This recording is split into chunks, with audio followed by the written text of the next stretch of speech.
knapsack and they keeping it real. Миний яриа сонсогдсон болов? За ихлээр. За сайн уу? За өнөөдөр миний ярих цаг юм болохоор эмэгтэй марин хурч ер нь ямар байдаг вэ гэдэг талаар ярих гэж байна. За би бол та нарт айгуу гоё байгаль харуулъя гэж бодоод энд дадлаа байгаа байхгүй юу? Тэгсэн чинь би өөр айгуу харагдаад тэгээд нөө дадлаа маань гоё харагддаггүй. Дадлагийнхаа урд бичлэг хийх гэсэн чинь тэгээ ингээд зогсож байгаад ярих гэж бодлоо. За хэдүүл эхлэе. За хамгийн түрүүнд миний ярих зүйл бол за би өөрийгөө танилцуулчих. Биндря гэдэг хүмүүс Бэги гэж дууддаг. За Японд амьдарч байгаа, Италид ирээд амьдарч байгаа. Тэгээд өмнөх бичлэг дээрээ Японд амьдрах, Италид амьдрах хоёрын ялгааг нь ярьсан байгаа шүү. За тэгээд сонирхол үзээрэй заяа. Би хөгжим мужийн коллежийг Марин хурч мэрэгчлэлээр төгссөн. Гэхдээ бакалаврын зэрэгээ бол Марин хурч мэрэгжил биш. 10 жилийн одоо манай хөгжим мужийн коллеж гэж яддаг өмнө байсан шүү дээ. Тэгэхээр 12 дугаар анги буюу ерөнхий боловсролын сургуулаа хөгжим мужийн коллежийг төгссөн гэсэн үг байхгүй юу? За тэгээд тэр нь болохоор ийм дипломтой төгсдөг. Төгсөхдөө оркестрийн Марин хурч гэсэн. За би яг тийм оркестрийн Марин хурч гэдэг мэрэгчлэр хөгжим мужийг төгссөн байгаа.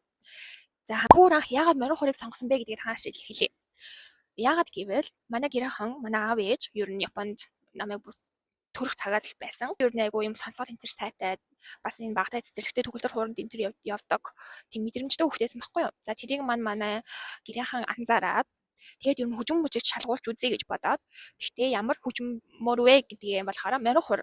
Яагаад Марин хур вэ гэвэл үндэсний хөгжим. Би ер нь угаасаа л ирээдүйд Япон явахын тодорхой байсан. Манай ээж надад ижilж ирсэн. Надаас манай Японы найзууд, Япон хүмүүс энэ төр айгүйх Марин хурч байна уу гэж надаас асуугаад идэг. Чи Марин хурт тарчих гэ намайг хийгээд би ч гэсэн өгөө тийгээд. Инхэд бол тэгэл би хөгжим мужийн Марин хуурын ангид шалгуулад тэнцэжсэн байхгүй. За Марин хурч болсон түүх нь бол тэр шүү заяа. Ингээхнээс нь хөгжим мужийг товчхон ярих юм бол хийл, төгөлтөр хуур, виолончел буюу дандаа ийм сонгодог хөгжмийн хүүхдүүдийг нэгдүгээр ангиас нь шалгаж авдаг гэсэн үг. За хөгжим мужийг зүгээр хүн ороод хөгжим тоглоё гэж арчдаг уу? Шалгалт төгжиж 3-4 шаттай шалгалт төгжиж авьяастай байвал тэнцэж ордог юм жоох юм хэцүү сургууль байгаа. Харин 5 дугаар ангид төгсөөд 6 дугаар ангидаа орох үедээ болохоор хүүхдүүдийг бас шалгаж авдаг. За тэр нь ямар хөгжмийн хүүхдүүд байдаг вэ гэхээр ардын хөгжмийнхэн байгаа. Буюу Марин хур, Яочин, Ятаг гэх мэтчлэн ардын хөгжмийн хүүхдүүдийг авдаг. Бас яг адилхан шалгаж авдаг. За яг тэрнтэй адилхан зэрэгцээд леврийн ангийн хүүхдүүдийг авдаг. За би танарт хэлье. А ангид нь болохоор сонгодог хөгжмийн хүүхдүүд байдаг. Бүр нэгдүгээр ангиасаа явцсан А, Б, В, Г гэж явдаг штэ. Нэг А, нэг Б гэдэг. За Б-д нь болохоор үндэсний хөгжмийн хүүхдүүд буюу нухур, Ятаг, Шанц гэх мэтчлэн. В-д нь болохоор леврийн ангийн хүүхдүүдийг авдаг. В.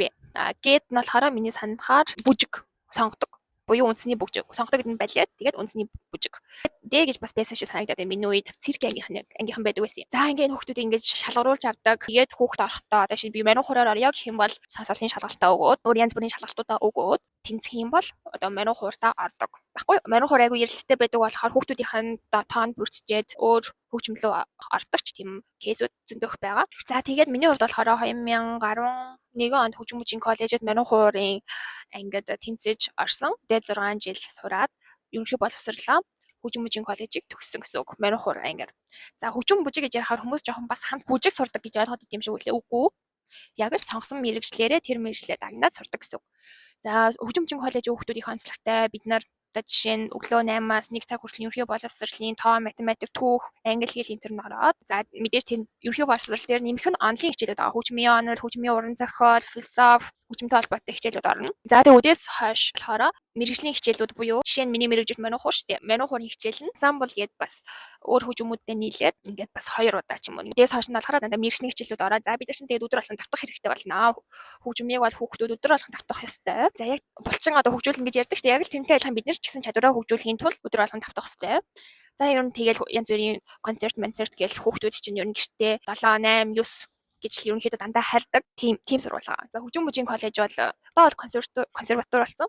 За хөгжим мужийн коллеж бол маш хатуу. Хэрвээ та мэрэгчлэлээр муу байх юм бол хасаад хичдэг хөгжим мужиг сургуулиасаа хасчдаг. Аяастаа хүүхдүүд л ордог өсдөг. Маш их алдарчнуудад Монголын алдартай хүмүүс төгссөн шүү дээ. Камертон хамтлаг, Sweet Emotion, Kiwi-гийн Намуна ч гэх юм уу. За тийм мундаг сургууль байгаа дээр мэдээж 10 жилээ төгсчөөд наад шиг жумөрөө ямаргүй хүүхдүүд байгаа шүү дээ. Тийм хүүхдүүдийн талаар би одоо ярин заяа. Тэрний жишээ нь би байна. За би тийм ямар ч хэсэн хөгжим мужигээ төгсөөд тэгээ би өргөжлүүлээд Марин хураараа сурах гэж бодоагүй байхгүй юу. Миний бодлоор эмэгтэй Марин хуурч, эрэгтэй Марин хуурчийн чадвар нь өөр байдаг юм шиг надад санагддаг. эрэгтэй морин хуурчид болохоор илүү юм хүчрэхэг тийм морин хуур дээр чинь морины давхуулт махвал тоглоно шүү дээ. Тэрэн дээр эмэгтэй хүн арай сулдад аам санагддаг байхгүй юу? Эмэгтэй хүмүүс болохоор айгүй тийм зөөлхөн намуухан уянгын дунд дээр илүү сайн юм шиг надад санагддээ. За тэр утгаараа ч тэрөө надад морин хуураар дахиад цаашаа өршүүлэх гэсэн бодол байгаагүй. Монголд хөгжмөр явах жоо хэцүү. Цалин муу. Хөгжим мужийн коллежийг төгслөө. Бакалавра бас хөгжмөрөө төгслөө гэж бодоход чуулган хөгжимчин л болно. Эсвэл та үнэхээр гоц бусдаасаа үнэхээр сайн байх юм бол сооло хөгжимчин болж болно. Надад тийм сооло хөгжимчин бол сооло морин хуурч болоод тийм благ байгаагүй гэсэн үг байхгүй юу. Тэгээ би тэрийг өөрөө мэдчихсэн. Тэгээ би юу цаашдаа өргөжлүүлмээргүй байна гэд тэгсэн чинь манай гэрийнхэн дургу цаад би одоо ингээд 6 жил тэ нэг хөгжмөр ингээд агнаад ингээд явчаа. Тэгээд одоо өөр ямар мэргэжилд орох гэж байгаа. Чи өөр хүүхдүүдийг дуурайгаад бай гэт тэгсэн байхгүй юу. Би чинь тэр үед айл хэдийн өөрийгөө мэдсэн маш та. За би энэ хөгжмөр явахгүй мэн. 17 тай тэр үед чинь охин байгаа. Хөгжмөр явахгүй мэн гэд өөрийгөө ерөөхдөө бол ойлгоцсон. Хөгжимчин зах зээл нэг юмрхүү байд юм байна гэдгийг харсан байсан байхгүй юу.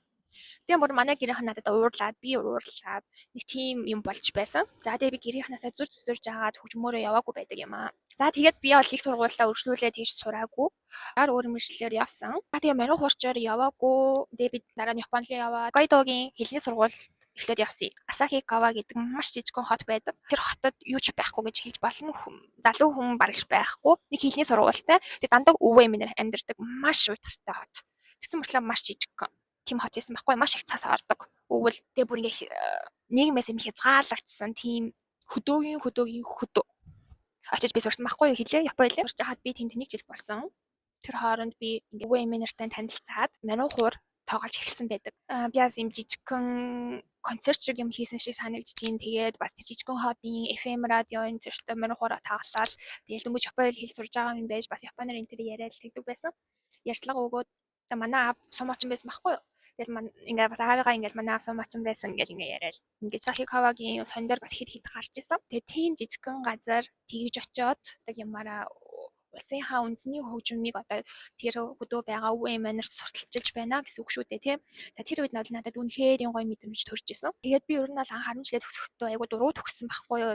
Барилж яах гэж хөгжим мужиг сурваа гэж жоохон дургу төгсчихсэн.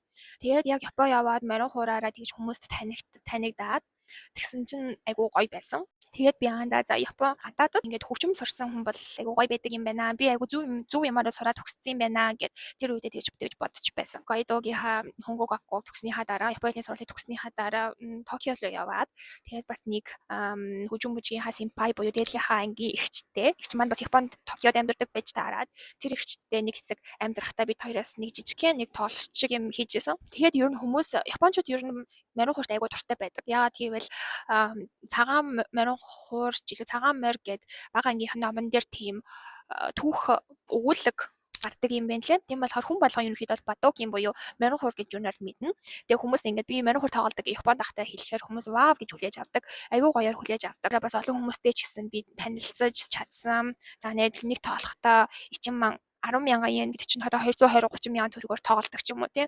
Тэгээ ер нь их Японд очиод би одоо хар ажил гэхээсээ илүү ер нь бол морин хуураа тоглоод мөнгө олох боломж бол надад зөндөө их байсан гэж хэлж болно. Тэгээд одоо хүртэл миний ер нь нэг анзаарсан юм гэх юм бол 10 жилдээ хүүхэд тоондоо сайн байгаад, физиктэй сайн байгаад гэх юм бол хүнтэй ингээд анх танилцахаараа одоо шинэ хобби энэ дээр шүү дээ. Өө би математиктэй сайн байсан. Одоо би математик олимпиадын нэг байранд орсон гэд танилцахгүй байхгүй юу хүн. Хүн танилцахтаа сайн байна уу? Би бол хүмүүстэй биндряа гэдэг бэгэж дууддаг. Ингээл яриа шүү дээ. Тэгэл 10 жил ч юм уу дуртай хобби гэдэг ярингууд. Би 10 жилээ ингээд хөгжим ингээд Монголд морин хуур гэдэг үндэсний хөгжмөөр ингээд төгссөн. Энд яг таньдаг үе явж байна. Морин хуур мэржлэр төгссөн ч юм уу ингээд би хөгжмийн боловсралтай гэд ингээд хэлэхэр хүмүүс вау гэж хүлээж авдаг байхгүй юу. Надад тэр нь бүр айгу гоё таалагддаг. Тэгээд бас өөрийгөө танилцуулахад айгу гоё, хүн сэтгэл үлдээхэд гоё, чаддаг юмтай байхаар өөртөө итгэл маань ч гэсэн юм багасаа ер нь өссөн. Морин хуурч надад хөгжмөрөө яваагүй ч гэсэн мэржлээ дундаас нь сольсон ч гэсэн ямар сайхан зүйлүүд надад тохиолддог вэ гэдгийг би хэлье заяа. За саяны болохоор нэгт өөртөө итгэл маань бүр нэмэгдэн ялангуяа гадаадад. Монголд ч гэсэн ажилд оршлоо гэхэд урлагийн үзлэг дээр начир морин хуурт тоглож тий. Зүгээр л нэг би тийм юм гэж хэлэхээс илүү хөгжмийн боловсролоос бол маш гоё. Ялангуяа миний хувьд морин хуур бол маш гоё. Хоёр талаараа хүмүүс бас айгүй хүндэлдэг. Манай эмээд хийж хэлж ирсэн. Айлын хойморт залагддаг хоёр хүн байдаг гэж байгаа. За maybe манай имэйл тэрвэрдээ тэгж хэлчихсэн байхгүй. За юу вэ гэхээр нэг нь болохоор лам хүн, хоёр дахь нь болохоор морин хурч хүн.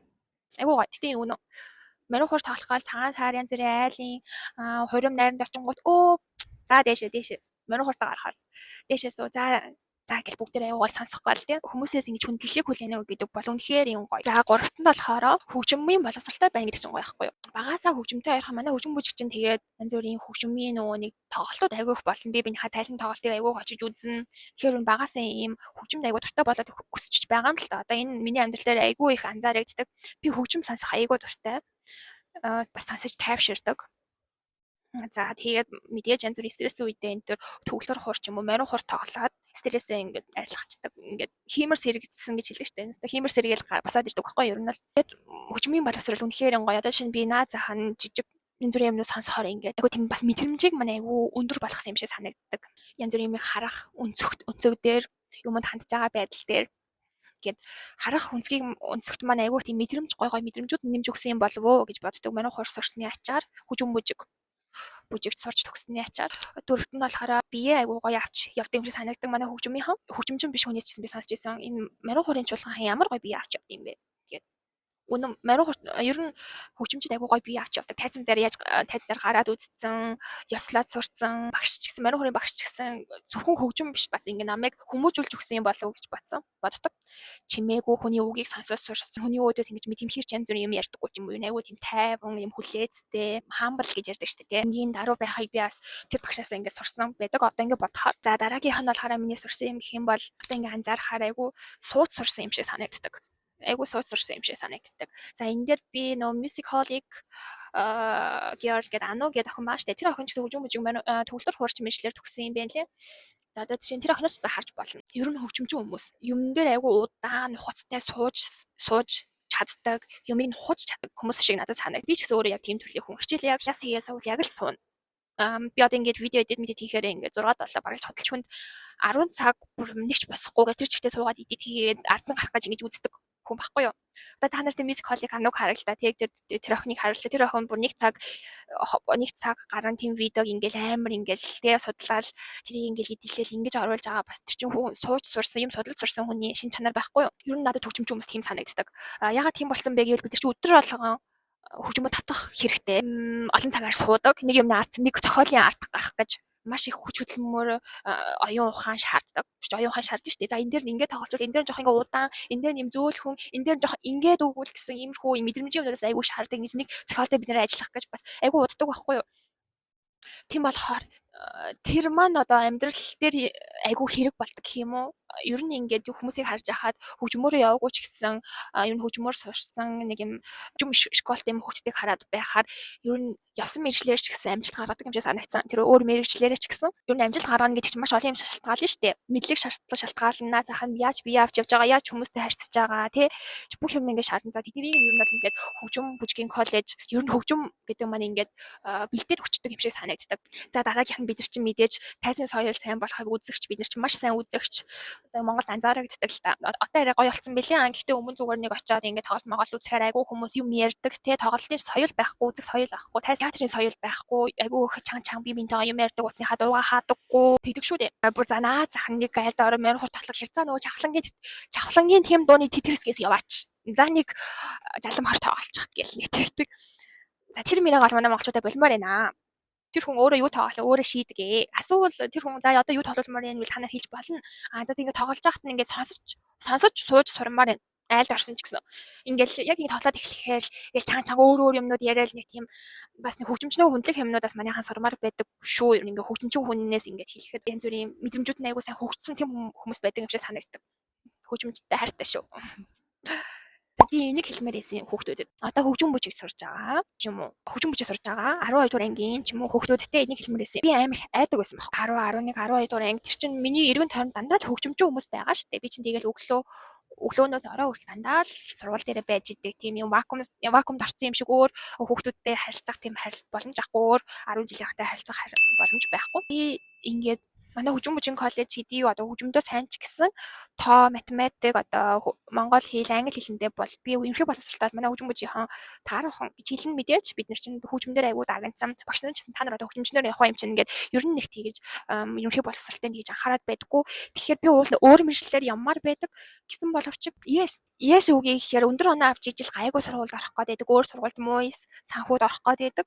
Тэгэхгүй оноо авах гэхээр тийм боломж нь байхгүй. Хөгжим бүжгийн ерөнхий боловсрол нь надад одоо яг бусад ерөнхий боловсролын сургууль шиг надад зааж өгөхгүй. Тэр нь хөгжимчнөр үлдэх ёстой юм уу? Эсвэл өөр их сургуульд орох уу? Өөр их сургуульд орё гэхээр яаштай би бол тийм өндөр оноо авахгүй гэхдээ би итгэлтэй байна. Тэгээ одоо би яах вэ? Би бол 10 жил байхдаа ангийнхаа ер нь онц сурдаг хүүхдээс аахгүй юу? Хөгжим бүжигтэй.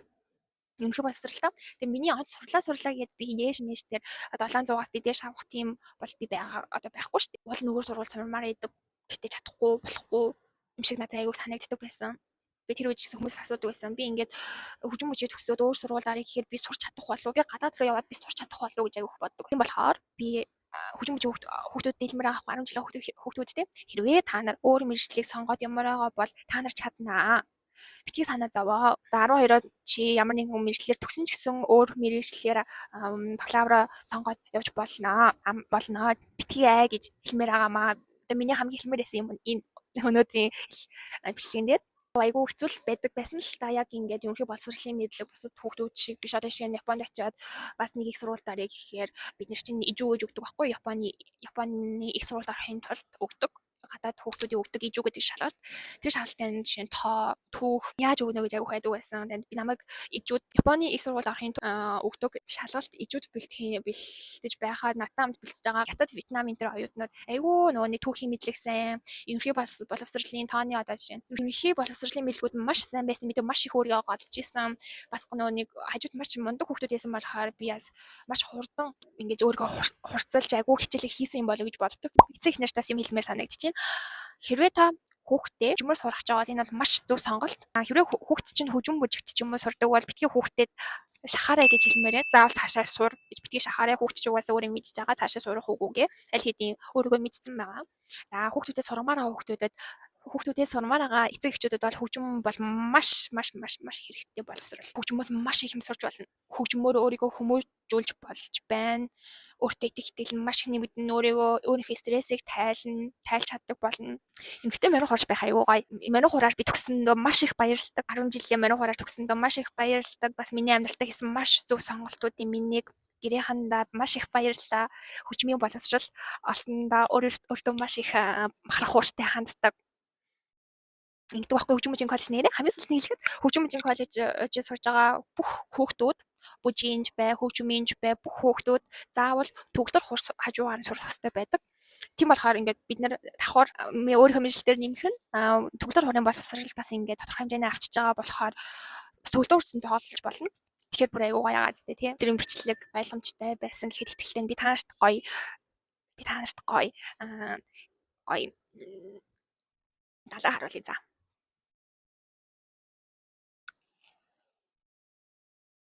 Нар жаргаж байна. За тэгээ бай.